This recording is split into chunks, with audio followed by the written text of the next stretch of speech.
Alright, what's up guys? Welcome back to another video. This episode of Gaming News Weekly, we got some PlayStation news, we got some Xbox news, and some Nintendo news. So, every color accounted for. Alright, let's get started. First up, we'll go to Team Blue. PlayStation had a couple of things, not as much as last week, but still some things in the news. And the first thing that I want to talk about is this, not quite controversy, but something going on with Bungie. Now, obviously, a few years ago, they bought Bungie for around $3 billion.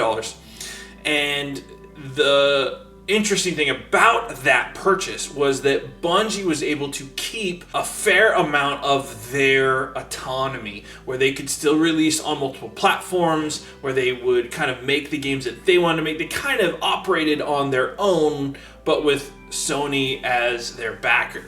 The thing, though, is there seems to be some clauses in that contract that stipulate certain things for Bungie to accomplish or certain things for them to not have happen. And if those fail, then they fall more in line or more under Sony's control. Okay, so we don't know exactly what those are, but there's enough news that has come up periodically that we know those are in there. And this last week, the Sony CEO, I believe it was up in Sony anyway, said that they wanted Bungie to take more accountability. And that was amidst this whole kind of interview talking about loads of things. But essentially in the talk about Bungie, the idea was that there needed to be some more accountability for their decisions, for their failures, for games not selling, or for problems in the workforce. Essentially, he's just saying they want Bungie to be more under Sony, which makes a lot of sense. I think if I bought a company for $3 billion, I would want have some control there, right? Of deciding what's okay and what's not, to make sure that it's going to fall in line with my expectations, with things that I want. And I think that's what Sony's really getting at here, is that if they had bought Bungie for that $3 billion and Bungie was killing it on all fronts, they probably wouldn't have news like this out there, right? They'd be happy with their purchase and it'd just be fine. But because Bungie has fallen short and they're laying people off and not hitting their goals with their player count and, you know, all of that kind of thing, maybe Sony's having, I don't know that I'd say quite buyer's remorse, but are probably pretty frustrated that it's not going as well as they had hoped. I don't know that I am against the idea of Sony having more control of Bungie. I know some people would probably hate that, but they already own them, and Bungie management is not exactly doing great, right? A lot of people losing their jobs, and the head guy making dumb comments. Like, maybe falling under Sony would be a good thing. I mean, who's to say? We also thought that with Activision Blizzard, and that still may come to pass eventually, but that whole thing with Activision Blizzard and Microsoft and 1,900 people losing their jobs makes whether it was better or not really come into question. The other thing we got for PlayStation was that the PSVR 2 is going to get PC support. That is good news if you're a VR fan. Obviously, one of the problems with VR is that there's not like crazy amount of high-end software for it. There's some stuff that's really amazing and a lot of kind of bottom tier stuff, and you gotta kind of dig for it. It's still a niche market at this point, although it's definitely more out there than it used to be, but it still needs to kind of find its place in the mainstream. Getting PC support means that those games that are not directly made on the PlayStation can be used through that headset, which allows more people to buy the headset even if they don't have a PS5. That is good. That will help the headset to sell more. It'll have better games, right? Because, you know, something like Half-Life Alyx could be played on that headset, and that's the kind of thing you want. The PSVR 2, while it's not selling great, a big part of that is because you're paying $500 for the console and then $500 for the VR. Like, that's a hard sell to then only be able to play the PlayStation games, whereas you could buy a Quest 2 or whatever for way less and have a way bigger access to a lot more games. So this is a good thing for PlayStation, I think. The other thing about Team Blue is the rumor, report, whatever, that we're going to be getting a PS5 Pro this year, second half of 2024. I'm going to call BS on that one. I don't see a reason for PS5 Pro when we are not even tapping into the full power of the PS5 right now. Everyone's still kind of digging in. I just don't see the need for a Pro this generation. Unless you're really caring about ray tracing, which I don't know. I don't really see the point. Most games aren't taking advantage of it. What do you need it for? If Sony, as they said already, is not having any of their main titles come out this fiscal year, so March of 2025, why would they release a Pro? That doesn't make any sense. If anything, they would, even if they're gonna do a PS5 Pro, they would wait until next fiscal year when it has the games to pair with it, so that they can really push, whatever, next Naughty Dog or Ghost of Tsushima 2 or whatever, but something to really take advantage of that. I don't see any reason to release it now, really, if at all. I don't think that there's a need, but that's my personal opinion. Let me know what you think down in the comments. Tales of Arise has officially sold 3 million units. Now, obviously compared to something like Pokemon or Grand Theft Auto or whatever, that's super small. But for a Tales of game, that is huge. That means that it did well. That means that it paid off for them to up their production value, and the changes they made were worth it. So that is good news if you enjoyed Tales of Arise. I did. That was my favorite game the year it came out. I believe it was 2021. It's a great game. I'm really happy it sold well. Pokemon is having it's Pokemon Presents this week on the 27th. I don't expect a lot from that. We've seen hints of black and white, so possibly a port or, a remaster or something of that. I wouldn't expect anything else, but you never know. So you can keep an eye on that if you are interested. I still am hoping that one day Pokemon will be something I'm interested in again. I personally can still enjoy those games, but I just don't ever put the time in because I have too much other stuff that I really am excited about, and Pokemon ends up kind of left behind. But that's me, so we can still keep an eye. I'll still check out the presents and see if there's anything interesting, but just wanted to let you guys know in case that's something you care about. We also got some Rise of the Ronin gameplay where they showed combat and some different things, and it's looking really interesting. I think, to me, it looks very similar to Wo Long, and then they've changed some of the mechanics, but I think that they took the ideas from Wo Long, because that's Team Ninja as well, and are morphing it into this game into a different style. I think it looks really good. I heard some people lamenting the graphics. I don't understand it. Is it the best looking game out there? No, but it looks good. I still think the art looks good. The graphics are cool. So I just don't understand that, but maybe that's, playing all these JRPGs or whatever. The graphics just aren't the biggest deal to me. I don't know. I just think it's silly that they're complaining about that. I think the game looks great. So, obviously, there's so much coming out, as we've talked about on this channel all the time, and so for me, Rise of the Ronin is going to be on the back burner. All right, next up, we had a Nintendo Direct last week. It was a partner showcase, so let's talk about that. For me, it wasn't super exciting. There wasn't a lot of stuff I cared a lot about, but there were some cool announcements. I'm not going to go over all of the announcements here. I'm just going to cover the ones that were of some interest to me. So we just talked about Unicorn Overlord. That got a little trailer here, as well as a demo dropped, which at the time was exclusive to Nintendo, but it did eventually, I think a couple days later or something, it did go to the PS5, PS4. So PlayStation also has that demo that they're doing it the right way, where your progress from the demo carries over to the main game. I think that is hugely important. Games that are willing to do that, if they're a good game, they will get more sales. It just will. Because in games where I play a demo and I like it, but then I'm going to have to start over and do that same part again, it's kind of annoying.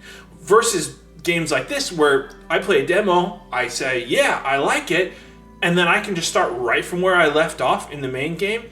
That is a huge bonus, and definitely think that's worth their time. Also, there was Ender Magnolia. Now, this is the Ender Lilies sequel. It's basically a Metroidvania, but it has an interesting take, right? Where you're like a normal person, but you can call ghosts of the past and they do the fighting. So it's very different and interesting. I haven't played Ender Lilies, but I like the look of it. So I just think it's cool that game did well enough to merit a sequel. I think that's awesome. We're getting a port of Monster Hunter Stories 1. I know some people are probably thinking and asking for it to be more. I could be wrong. Maybe it's somewhat remastered, but I think it's basically just a port. So, keep your expectations in check if you want those. I enjoy the Monster Hunter stories, but they move really slow. So, like the second one I enjoyed. I didn't play this first one, but I did play the second, and I enjoyed it quite a bit. But by the end of it, it kind of got to a slog where I just wanted to power through and I couldn't. It was taking too long, and I never did get to the very end because I just kind of was done. So, yeah, take it for what you will. I think they are okay. But here's the other thing. People always are calling Monster Hunter an RPG. Very clearly, it's not, because even the developers here, not Monster Hunter, this is the Monster Hunter RPG. SMT5 Vengeance, that is coming to PC, PlayStation, and Switch. This was interesting, right? Because it kind of ignited this controversy about Atlas and how they do their games, right? That they tend to release like a vanilla version, and then they do all this reworking and DLC and fixing, and then they release another version of the same game, and usually not a DLC to fix it, but a whole game that they sell for full price again. I think that's a fair problem to have, right? That they do that.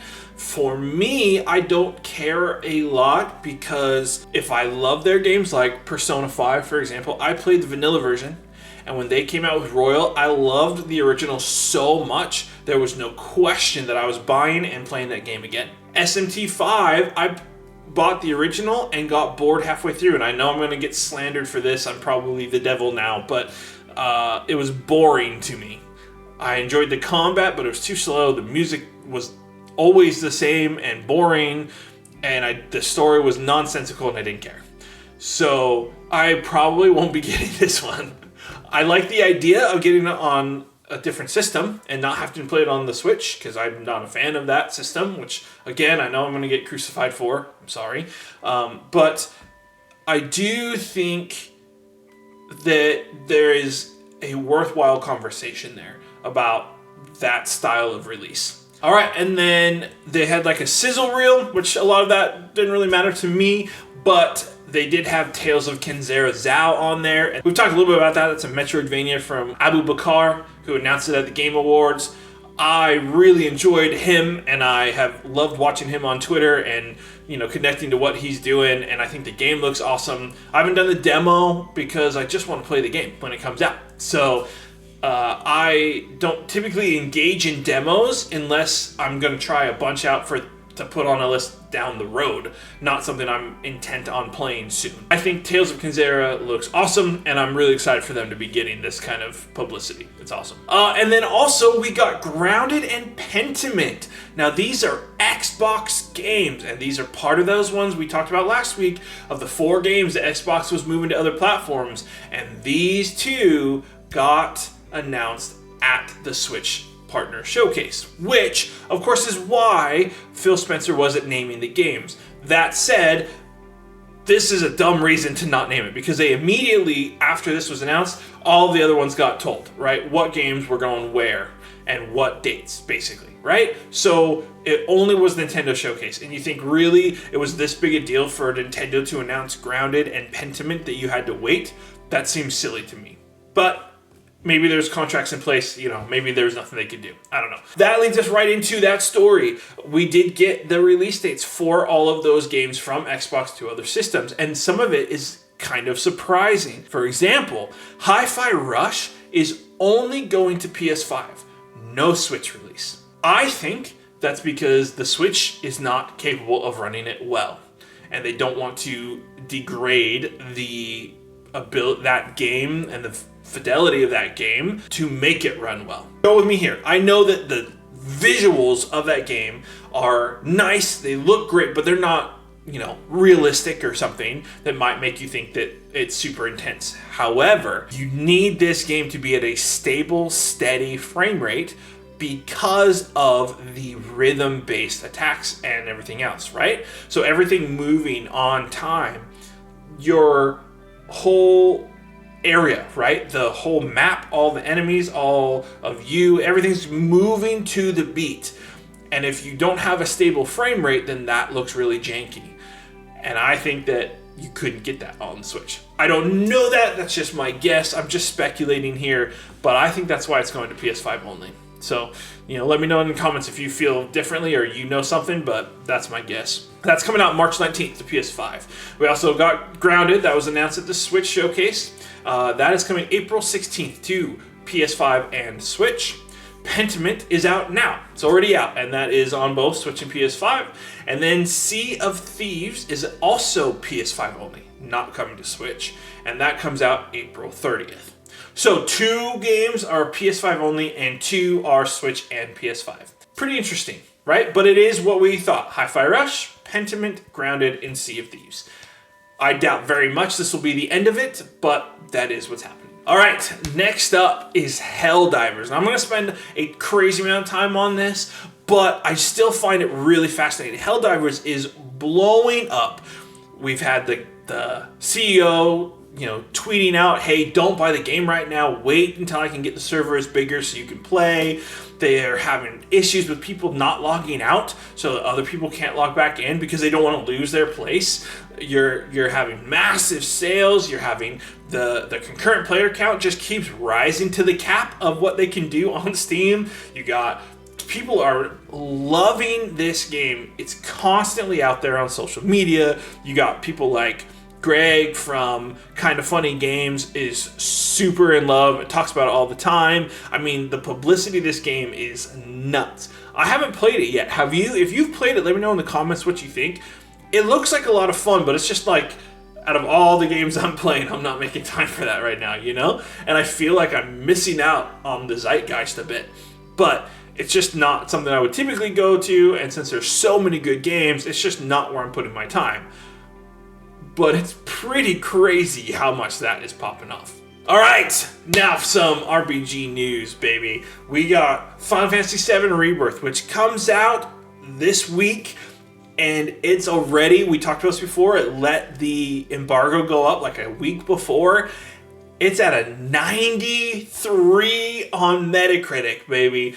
I don't know what it is at OpenCritic, but it's up there as well. This game has struck a nerve with people. Everybody loves it. You're seeing pictures of Tifa on your timeline everywhere, but the whole thing just sounds amazing. People are spending 100 hours in this game. The lowest I've seen, I think, is like 50, but a lot in that 60, 70, 80 range, and I've seen many, many, many people in like the high 90s to hundreds.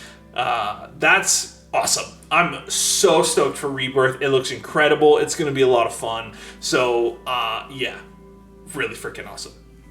And in other RPG news, we got the final announcement for Elden Ring DLC. Shadow of the Erdtree is a full $40 expansion.